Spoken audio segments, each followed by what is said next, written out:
একটা বিষয় হইলো আমরা দুই কিসিমের মানুষ। একটা হলো বড় লোক, একটা হলো গরিব। গরিব মানুষ দাওয়াত পায় কোনো জানুন? গরিব মানুষ দাওয়াত পায় মরা বাড়ি, কবর খুদবার লিগা, বাঁশ কাটবার লিগা, আর মরা বাড়ির খাওয়ানোর লিগা। আর বড় লোক যারা, তারা দাওয়াত পায় কোনো জানুন?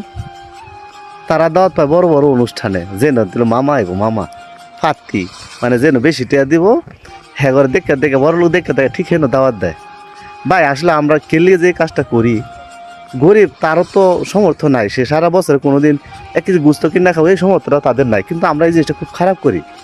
একটা গরিব মানুষ দাওয়াত দিলে তো আপনি এক বেলা খাওয়ার কমে যেত না, তাহলে কেলিয়ে তারা ঠহায়নি, শুধু টেহার লেগে দাওয়াত দেওয়া লাগবো।